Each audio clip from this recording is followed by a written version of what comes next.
سرکاری چراگاہ تھی جس کے اندر جانور چرا کرتے تھے. ہمارے ہاں بھی پنجاب میں کچھ جگہ ہوتی ہیں تو ہم لوگ کہتے ہیں شام لاٹ ہے. سرکاری چراگاہ میں جانور چرا کرتے تھے. حضرت عمر فاروق رضی اللہ تعالیٰ عنہ کے صاحبزادے سیدنا عبداللہ ابن عمر رضی اللہ تعالیٰ عنہ نے بھی ایک اونٹ خرید لیا. تو سب لوگوں کے جانور سرکاری چراگاہ میں چرتے تھے. آپ نے بھی اپنا جانور وہاں چرنے کے لیے کھانے پینے کے لیے چھوڑ دیا. وہ جب اونٹ آیا تو پتلا تھا. کچھ دنوں کے بعد وہ فربا ہو گیا, طاقتور ہو گیا, موٹا تازہ ہو گیا. حضرت سیدنا عبداللہ ابن عمر رضی اللہ تعالیٰ عنہ نے بیچا تو وہ ڈبل قیمت سے بھی زیادہ کا بکا, کیونکہ پہلے دبلا پتلا تھا, اب موٹا تازہ فربا ہو گیا. حضرت سیدنا فاروق اعظم رضی اللہ تعالیٰ عنہ کو پتا چلا تو بلایا. فرمایا پتر اونٹ بیچ دیا ہے؟ ابا جی بیچ دیا ہے. فرمایا کتنے کا خریدا تھا؟ اتنے کا. بیچا کتنے کا؟ ڈبل قیمت بتائی. فرمایا اس طرح کر کے اصل رکھ لے اور جو اوپر ملی ہے مجھے دے دے. حضور آپ نے کیا کرنی ہے؟ فرمایا میں سرکاری خزانے میں جمع کروں گا. حضور کیوں؟ فرمایا اس لیے کہ تیرا اونٹ سرکاری جگہ پہ چرا کرتا تھا, وہ گھاس سرکاری جگہ سے کھاتا تھا. حضور سب کے کھاتے. حضرت عبداللہ ابن عمر کہنے لگے سب کے کھاتے ہیں. آپ فرمانے لگے تو سب میں شامل نہیں ہے, تو امیر المومنین کا بیٹا ہے. تجھے میں یہ حق نہیں دے سکتا, تیرے اوپر تھوڑی سختی زیادہ کی جائے گی. تجھے یہ حق نہیں ملے گا.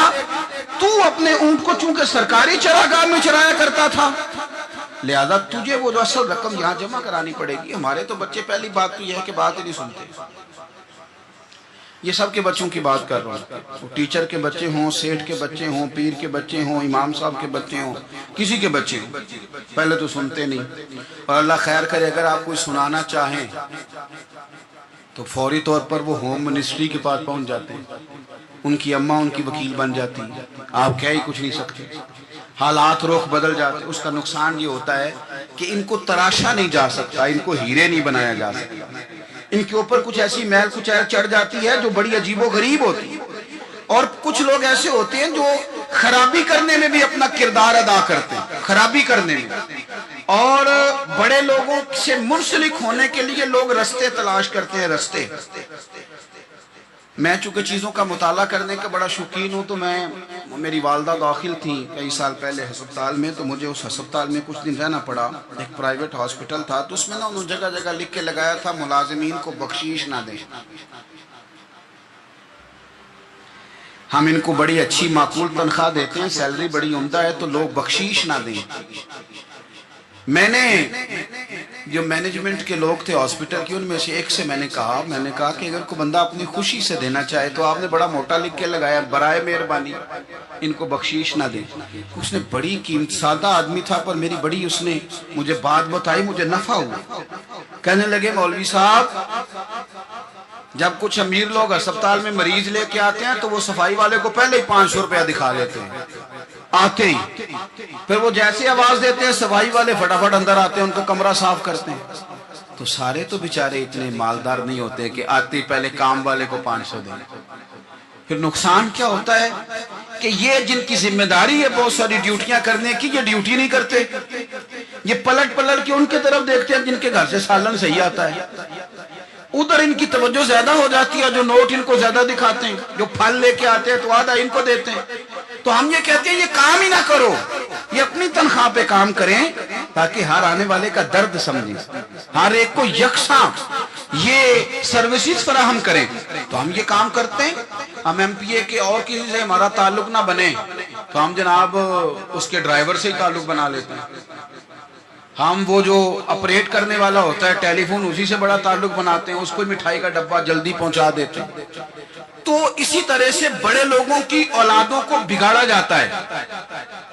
حضرت عاصم بن عمر رضی اللہ تعالیٰ عنہ, یہ سیدنا فاروق اعظم کے بیٹے تھے, مصر گئے تو لوگوں کو پتا چلا حضرت عمر کے بیٹے آئے. لوگوں نے تحفے دیے, بڑی بڑی چیزیں آپ کو دی.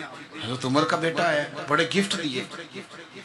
تو صاحبزادے واپس آئے تو ان کے پاس بڑے تحائف تھے. سیدنا عمر فاروق رضی اللہ تعالیٰ عنہ نے دیکھا تو فرمایا ادھر لانا تحفے. کہا ابا جی لوگوں نے مجھے دیے ہیں. فرمایا تو نے کیوں بتایا تھا کہ میں امیر المومنین کا بیٹا ہوں؟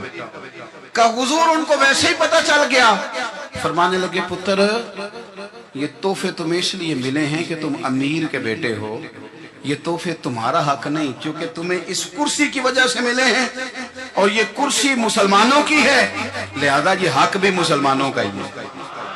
یہ لا سارے مال غنیمت میں جمع کیے جائیں۔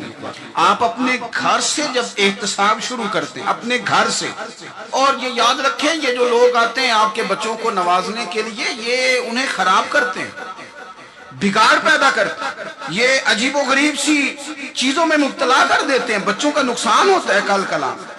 پھر جو شاپر اچھا لے کے آئے پیر صاحب کے بچے ذرا اس سے پیار سے ملتے ہیں، نقصان ہو جاتا ہے، یہ دستے نگر ہو جاتے ہیں، یہ لوگوں کی طرف جیتے ہیں، دوسروں پہ ڈیپینڈ کرنے لگتے ہیں۔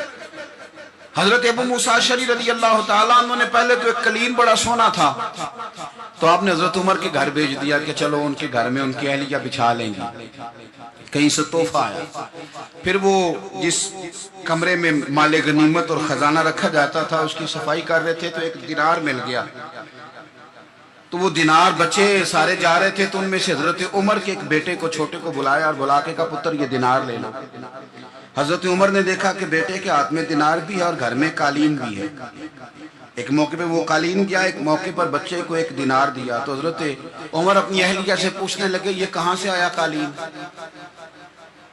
کہا جناب ابو موسیٰ اشعری رضی اللہ تعالیٰ عنہ نے بھیجا ہے۔ بیٹے سے پوچھا دینار کہاں سے آیا؟ کہا مجھے انہوں نے دیا ہے۔ آپ نے وہ دینار بھی لیا اور قالین بھی لیا اور اس کو لپیٹا، اور جناب ابو موسیٰ اشعری کو بلایا اور اتنے سخت ناراض تھے، فرمانے لگے ابو موسیٰ اشعری سے کہنا میرے پاس پیدل آئے، گھوڑے پہ نہ آئے۔